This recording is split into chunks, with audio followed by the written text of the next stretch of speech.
Hello students. तो बच्चों, आज हम लोग डिस्कस करेंगे चैप्टर नंबर 4 के बारे में, जो कि हमारा है मोशन इन अ प्लेन। ठीक है। अब सबसे पहले हम समझते हैं कि मोशन, आपको पता है मोशन क्या होता है, कि if any object change its position with respect to time and surrounding. मतलब कोई भी ऑब्जेक्ट अगर अपने पोजीशन को चेंज कर रहा है टाइम के साथ और अपने सराउंडिंग के कंपैरिजन में, तो हम कहते हैं the object is in A motion. अब हम बात करते हैं इस टर्म प्लेन का, कि आखिरकार हमारा प्लेन क्या होता है। So plane is nothing. Plane को सिंपल टर्म्स हम लोग क्या कैसे डिफाइन करते हैं, दैट कि हमारा प्लेन होता है या तो कोई भी एक 2D मोशन या 3D मोशन।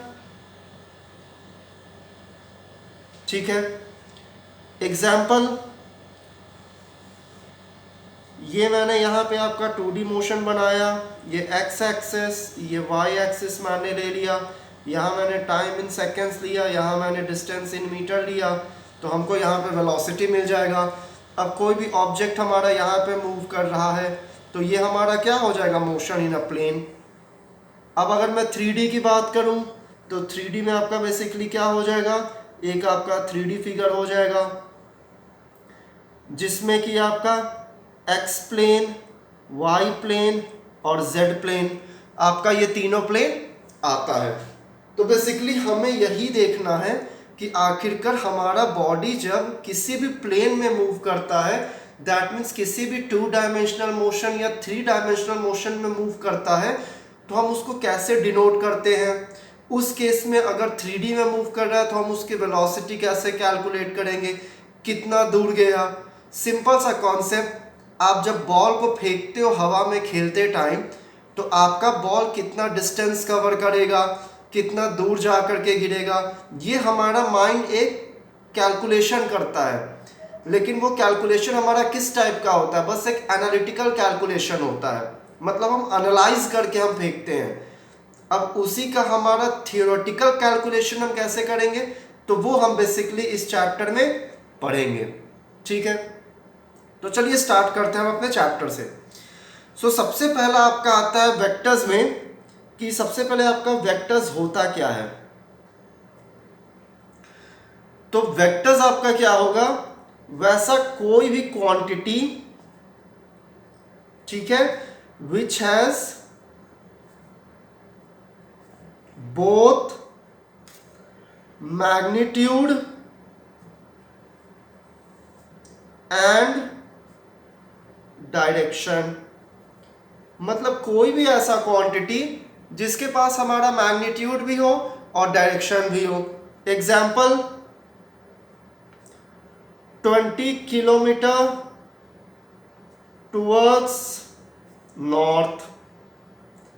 तो 20 किलोमीटर इस केस में क्या हो गया, हमारा एक वेल डिफाइंड मैग्नीट्यूड, जो कि हमें क्या बता रहा है कि 20 उसका वैल्यू है, किलोमीटर क्या है, डिस्टेंस हो गया, और नॉर्थ हमें क्या बताता है, तो डायरेक्शन। तो ये हो गया हमारा वेक्टर्स क्या होता है। अब हम वेक्टर्स को डिनोट कैसे करते हैं। वेक्टर्स का डिनोशन आपका एक एरो की तरह होता है, जिसमें जो आपका ये पॉइंट होता है, इस पॉइंट को हम लोग बोलते हैं इनिशियल पॉइंट, और ये जो डायरेक्शन में जो आपका एरो होता है, ये हमारा बेसिकली इसका बताता है मूविंग पॉइंट। क्योंकि हमारा कोई फिक्स पॉइंट तो होता नहीं है, अगर कोई फिक्स्ड पॉइंट हो जाएगा तो यहाँ पे आपका दोनों साइड में डॉट लगेगा, जैसा कि आप मैथ्स में पढ़ते हैं। तो बेसिकली ये एक टाइप का आपका रे है, RAY। तो रे को हम लोग इसी तरीके से डिनोट करते हैं, एक तरफ फुल स्टॉप और दूसरी तरफ एरो, मतलब स्टार्टिंग यहाँ से, एरो मतलब ये आगे आपका चलता हुआ जाएगा। ठीक है। अब हम बात करते हैं अपने अगले कॉन्सेप्ट के बारे में। ठीक है। तो हमारा सबसे पहला कॉन्सेप्ट आता है पोजीशन वेक्टर, कि हमारा पोजीशन वेक्टर क्या होता है बेसिकली। ठीक है। तो पोजीशन वेक्टर क्या होता है बेसिकली हम लोग का, तो एक टाइप का हम लोग का ये डिस्टेंस होता है, ठीक है। अब ये डिस्टेंस हमारा किस टाइप का हम निकाल कैसे सकते हैं या कैसे हम इसको बता सकते हैं डिस्टेंस हमारा है। तो हमने एक यहाँ पे 2D फिगर लिया, ये हमारा x है, ये हमारा y है। हमारा कोई बॉडी का स्टार्टिंग पॉइंट ओरिजिन से हो रहा है और बॉडी हमारा इस तरफ में मूव कर रहा है, बॉडी P। ठीक है, तो दैट मीन्स ये वेक्टर आपको क्या बताएगा, मूवमेंट ऑफ दैट ऑब्जेक्ट। ठीक है, सिंपल सा मूवमेंट ऑफ दैट ऑब्जेक्ट। और आप इसको कैसे डिनोट कर सकते हो कि ये हमारा क्या है, पोजीशन वेक्टर ऑफ P। ये इसका इनिशियल पॉइंट है, ये इसका मूवमेंट है कि किस तरफ वो मूव कर रहा है। तो ये था हमारा डिस्कशन पोजीशन वेक्टर के बारे में। ठीक है, अब हम लोग डिस्कस करते हैं अपने इसके अगला कॉन्सेप्ट जो कि है हमारा डिस्प्लेसमेंट वेक्टर। तो अब हमारा डिस्प्लेसमेंट वेक्टर क्या होता है। सो डिस्प्लेसमेंट तो आपको पता है कि डिस्प्लेसमेंट को हम लोग कैसे डिफाइन करते हैं, shortest distance between two points. दो पॉइंट्स के बीच में आपका जो भी शॉर्टेस्ट डिस्टेंस होगा। अगर स्केलर फॉर्म में हम इसे दिखाएं तो स्केलर फॉर्म में आप कैसे कैलकुलेट करते हो।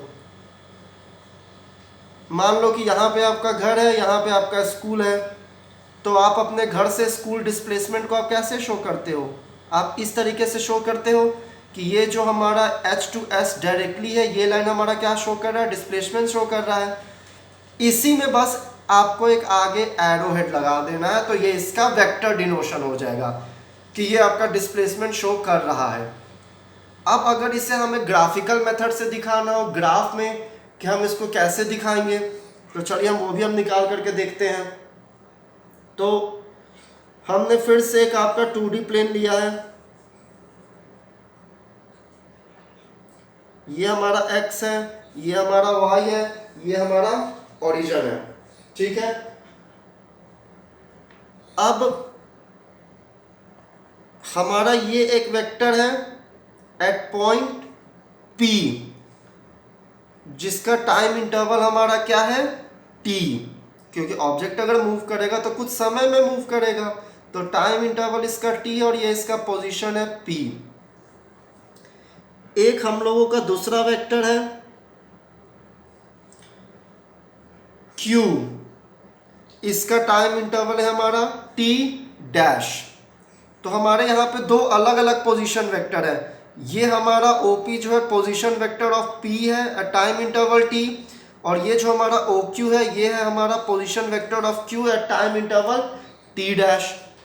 अब अगर हमें डिस्प्लेसमेंट निकालना है, displacement between P to Q, तो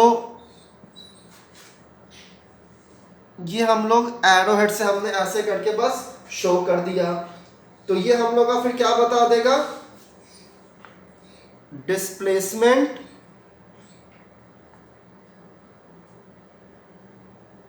PQ। तो ये था हमारा डिस्प्लेसमेंट को डिनोट करने का तरीका वेक्टर फॉर्म में। पोजीशन ये हो गया PQ इंडिविजुअल, डिस्प्लेसमेंट दो वेक्टर्स के बीच का शॉर्टेस्ट डिस्टेंस। हम लोग इस तरीके से डिनोट करते हैं ग्राफ में, और इस तरीके से डिनोट करते हैं इसके स्केलर फॉर्म में। तो ये इसका बेसिकली स्केलर फॉर्म हो गया, ये इसका हमारा क्या हो गया, वेक्टर फॉर्म हो गया।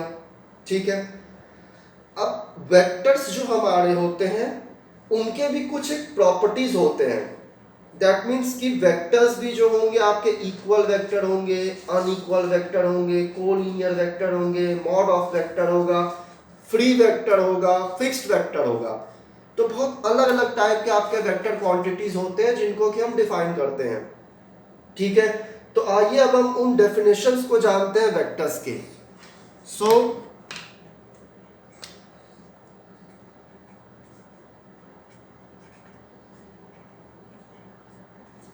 definition of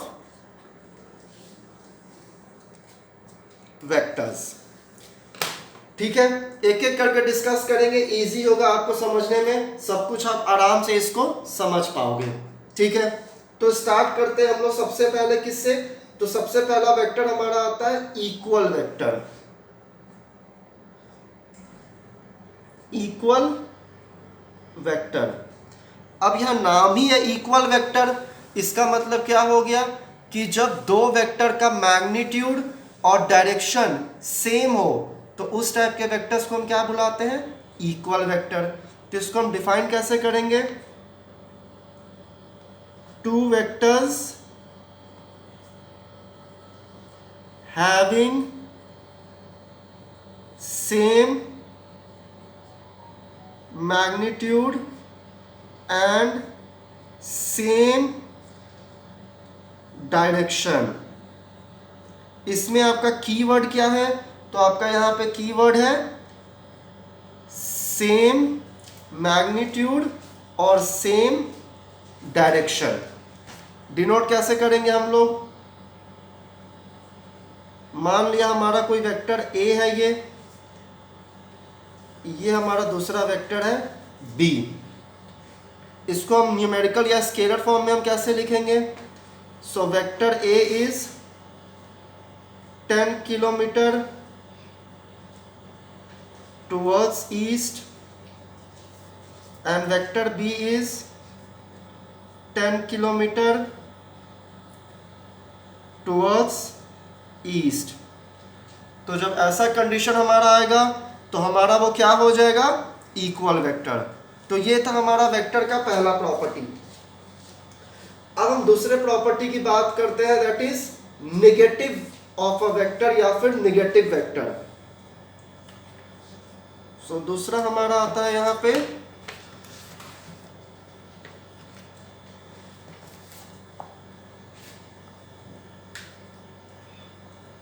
negative of a vector. ठीक है, अब नेगेटिव ऑफ अ वेक्टर हमारा बेसिकली क्या हो जाएगा, तो सिंपल सा है, डायग्राम से पहले समझिए। ये हमारा है एक वेक्टर ए और ये हमारा है एक वेक्टर बी, बट दोनों का डायरेक्शन हमारा क्या है, ऑपोजिट है। ठीक है, तो इसको हम बेसिकली हम और किस तरीके से लिख सकते हैं, जैसे स्केलर फॉर्म में हमने लिखा कि vector A is equal to 10 kilometre towards east and vector B is equal to 10 kilometer towards west।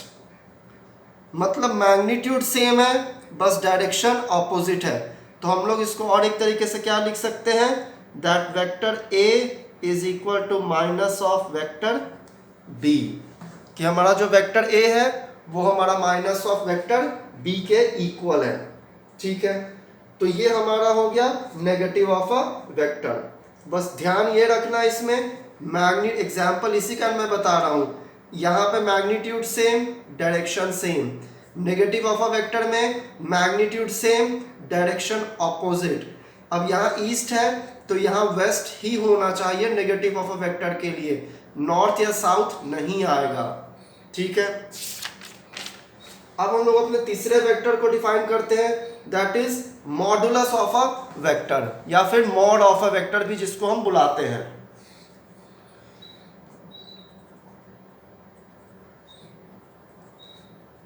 Modulus of a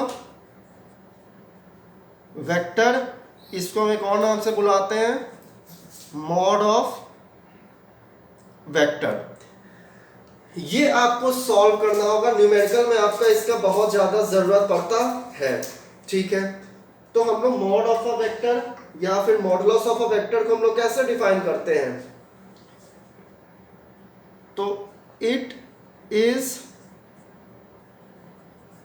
defined as the length, क्या चीज, लेंथ और magnitude.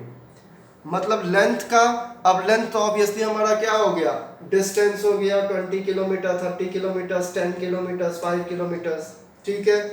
So modulus of a vector को हम कैसे define करते हैं, तो it is defined as the length और the magnitude of that vector.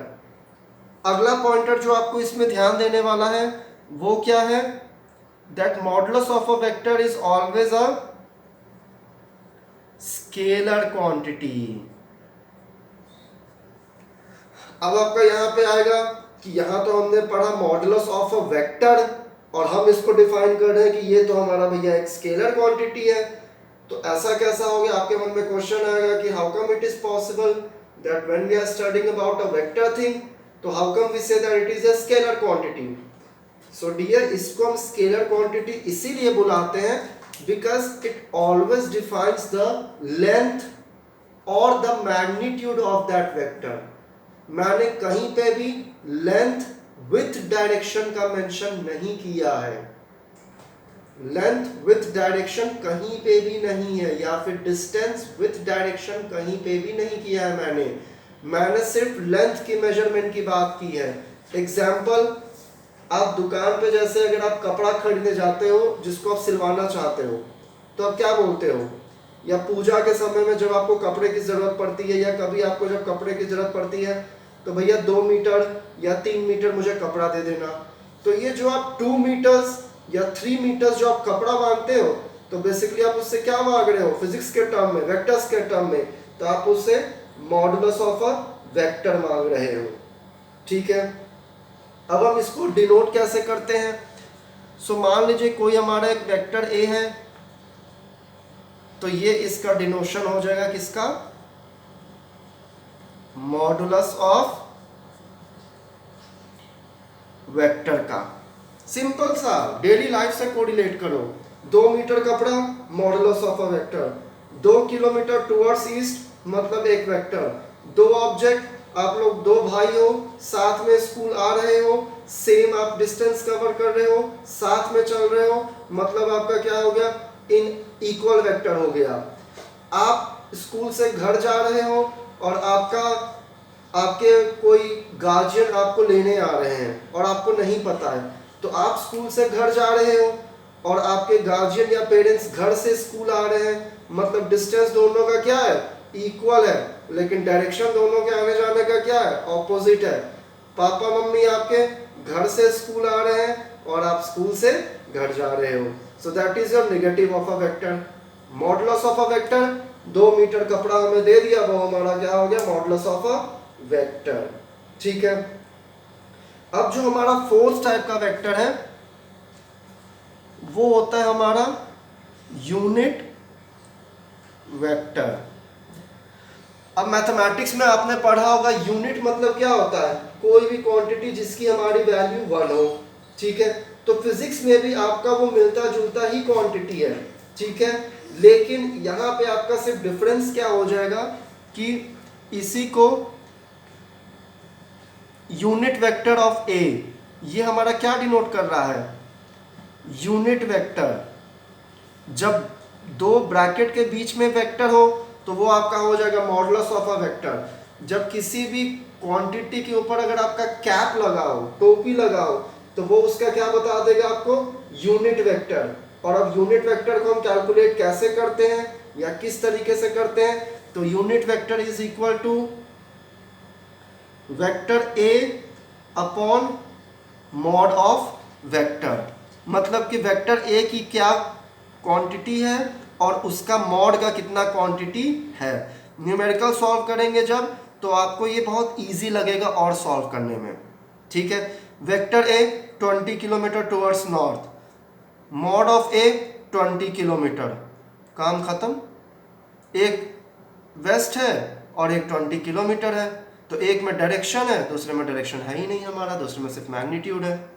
इसको हम और कैसे लिख सकते हैं, वेक्टर ए अपॉन मॉड को सॉल्व करेंगे तो सिर्फ आपका क्वांटिटी क्या आएगा, ए आएगा। इसकी वैल्यू हमारी क्या आएगी, सिर्फ ए आएगी सॉल्व करने के बाद। तो ये हमारा क्या हो गया बेटा, ये हमारा हो गया यूनिट वेक्टर, ठीक है। अब यूनिट वेक्टर भी क्यों बोल दिया, खुद सोचो ना यार। Vector A is equal to 20 kilometre towards east. तो अब इसका जब आप मॉड निकालोगे तो इसका मॉड मतलब क्या लोगे, इसका मॉड मतलब डायरेक्शन से मतलब नहीं, सिर्फ हमको लेंथ या मैग्नीट्यूड से मतलब है। मतलब कितना आया 20 किलोमीटर, मतलब इसका यूनिट वेक्टर हमारा क्या आया सिर्फ टुवर्ड्स ईस्ट। मैग्नीट्यूड कितना हो गया 1, तो 1 to 1 किलोमीटर टुवर्ड्स ईस्ट या फिर सिर्फ टुवर्ड्स ईस्ट, दोनों तरीके से इट इज एब्सोल्युटली आपका क्या हो जाएगा करेक्ट। ठीक है, अब हमेशा ध्यान देने वाली बात है कि यूनिट वेक्टर में अगर आपने कैप नहीं लगाया तो आपका फिर मामला वहां पे गड़बड़ हो जाएगा। गड़बड़ आपका किस तरीके से मामला हो जाएगा कि आपका जो वहां पे आंसर निकलेगा वो आंसर आपका गलत निकलेगा। ठीक है, अब हम लोग पांचवें टाइप के वेक्टर की बात करते हैं जो कि हमारा है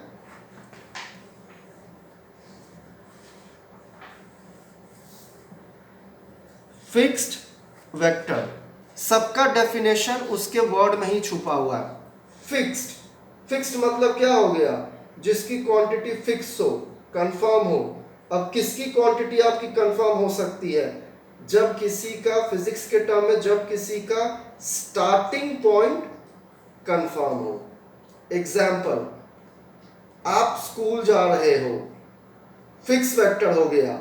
कैसे, आपका स्टार्टिंग पॉइंट क्या है, घर है। आप और आपका भाई स्कूल जा रहा है या आप और आपकी बहन स्कूल जा रहे हो, तो आप दोनों कोई का आपका स्टार्टिंग पॉइंट या ओरिजिनेटिंग पॉइंट क्या हो गया, सेम हो गया।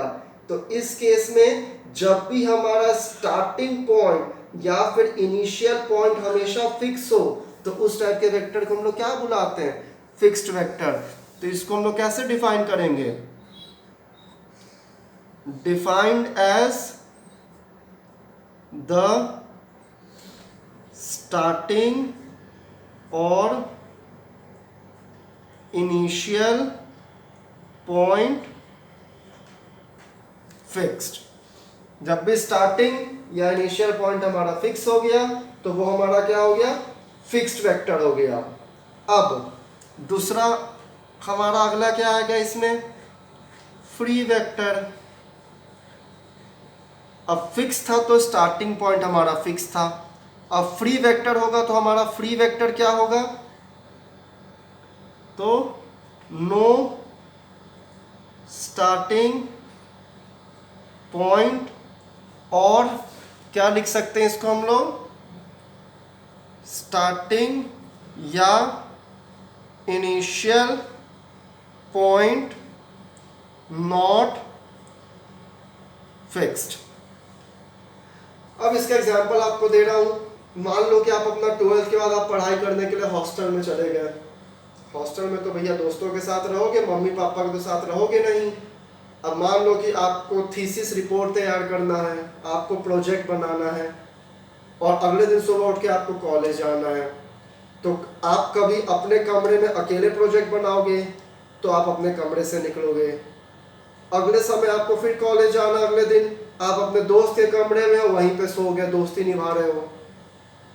अगले दिन किसी तीसरे दोस्त के कमरे में हो दोनों लोग, तो वहां दोस्ती निभा रहे हो। मतलब आपका स्टार्टिंग पॉइंट क्या है, फिक्स नहीं है, कहीं से भी स्टार्ट हो जा रहे हो। फुटबॉल की तरह इसने यहाँ से किक मारा, उसने वहां से किक मारा, उसने वहां से किक मारा, तो मतलब बस फुटबॉल के प्लेग्राउंड में फिक्स और फ्री दोनों दिखता है। मैच का स्टार्टिंग, फुटबॉल का फिक्स्ड वेक्टर, मैच जितने देर चलेगा फ्री वेक्टर, कि बॉल इधर जा रहा है, कि लियोनेल मेसी के पास जा रहा है, कि बेकहम के पास जा रहा है, कि रोनाल्डो के पास जा रहा है। वो डिपेंड करता है कि कौन अच्छा खेल रहा है उस वक्त और किसके पास आपका बॉल जा रहा है। ठीक है, अब अगला हम लोग का जो वेक्टर आता है वो हमारा क्या आता है, कोलिनियर वेक्टर।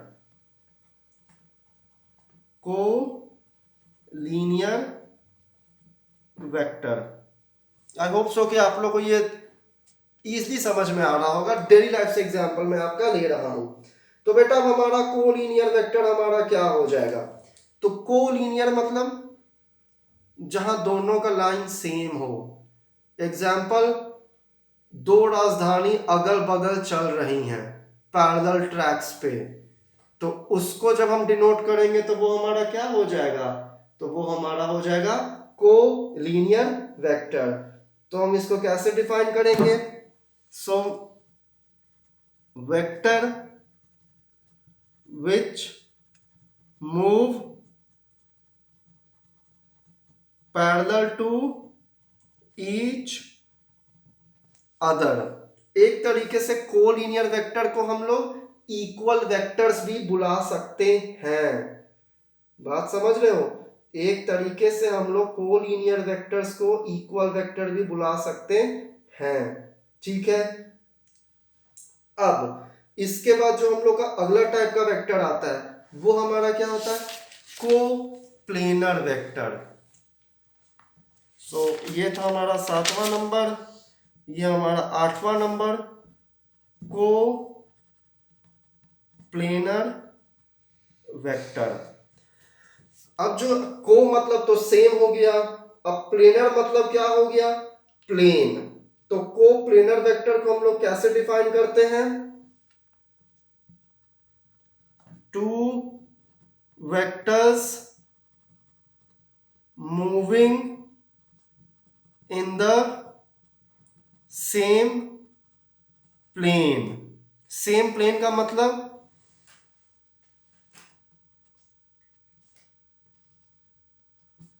एक्स वाई और जेड। अगर एक वेक्टर आपका कोई ए है वो इस तरफ जा रहा है, तो वेक्टर बी भी आपका इसी प्लेन में अगर मूव करेगा तो इस टाइप के वेक्टर को हम लोग क्या बुला देंगे, कोप्लेनर वेक्टर। मतलब उसका आपका प्लेन, मतलब वो जिस प्लेन में मूव कर रहा है, एक्स वाई हो, वाई जेड हो, एक्स जेड हो, वो हमेशा आपका क्या होगा, सेम होगा। ठीक है, अब अगला हमारा होता है 9वां, को इनिशियल वेक्टर। कि हमारा को इनिशियल वेक्टर क्या होता है, को मतलब तो हमारा सेम हो गया, अब इनिशियल मतलब स्टार्टिंग पॉइंट। सो को इनिशियल मतलब two vectors having same starting या इनिशियल पॉइंट।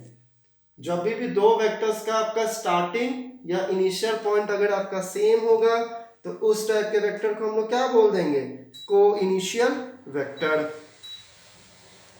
जैसे कि ये आपका ओरिजिन है, एक वेक्टर ए इधर जा रहा है, दूसरा वेक्टर बी आपका इधर जा रहा है, तीसरा वेक्टर आपका सी इधर जा रहा है, चौथा डी का वेक्टर आपका इधर जा रहा है। जरूरी नहीं है कि सेम प्लेन में मूव करें, आपका वेक्टर ई इधर जा रहा है, आपका वेक्टर एफ इधर जा रहा है, लेकिन सबका इनिशियल या स्टार्टिंग पॉइंट क्या है, सेम है। तो इस टाइप के वेक्टर्स को हम लोग क्या बोलेंगे, को इनिशियल वेक्टर्स। ठीक है, और आखिरी जो आपका आता है वो होता है को टर्मिनस वेक्टर। को मतलब तो सेम हो गया, अब टर्मिनस, टर्मिनस टर्म हमारा है टर्मिनल से। अब टर्मिनल, टर्मिनल मतलब ट्रेन।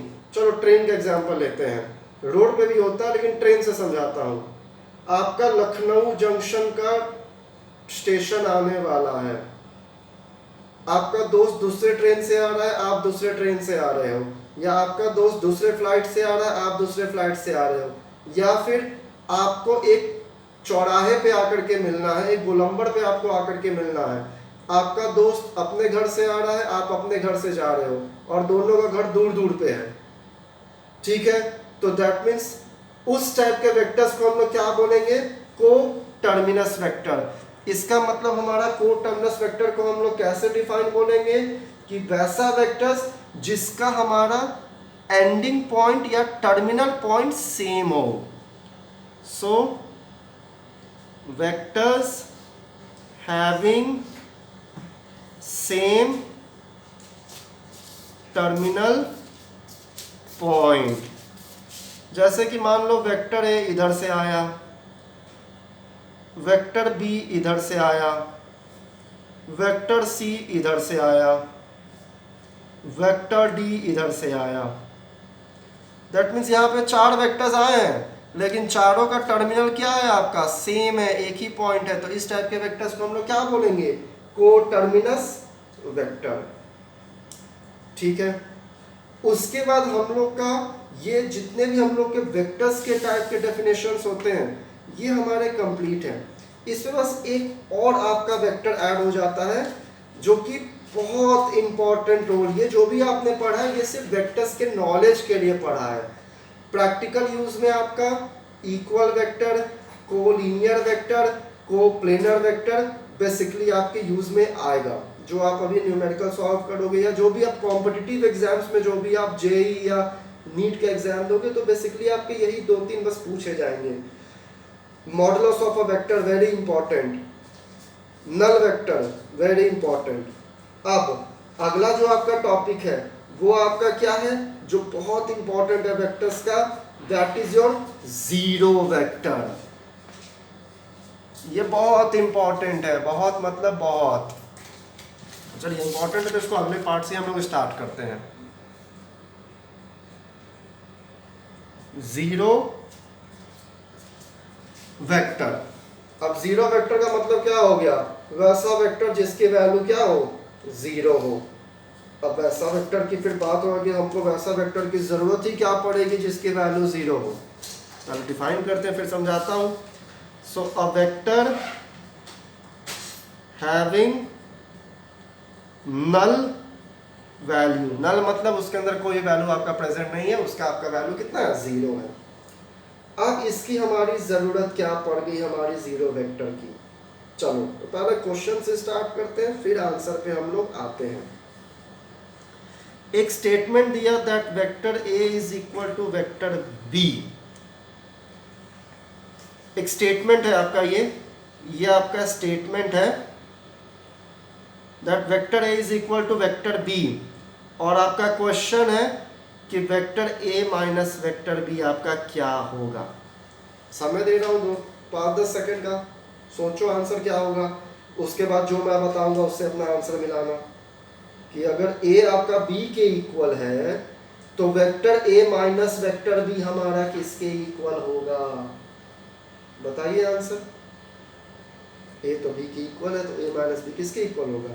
तो आप सबको एक आंसर आएगा कि सर इसकी वैल्यू तो जीरो होगी। एग्जाम्पल कैसे, 20 kilometre towards south, vector A, vector B भी 20 किलोमीटर टुवर्ड्स साउथ, दोनों को सब्सट्रैक्ट किया, डायरेक्शन सेम है, मैग्नीट्यूड 20 माइनस 20 मतलब जीरो हो गया। तो दैट मीन्स वहां हमारा क्या हो गया, 0 किलोमीटर टुवर्ड्स साउथ। अब जब 0 किलोमीटर टुवर्ड्स, तो बेटा बॉडी तो मूव ही नहीं किया, बॉडी तो रेस्ट पे है क्योंकि उसकी वैल्यू तो जीरो है, डायरेक्शन चाहे कुछ भी हो। तो उस केस के लिए ही हम लोग को जीरो वेक्टर की जरूरत पड़ती है। अब क्यों जरूरत पड़ी, क्योंकि किसी भी वैल्यू को हम लोग अच्छे से डिफाइन कर सकें। ठीक है, तो vector A minus vector B की आपकी वैल्यू क्या आएगी, जीरो।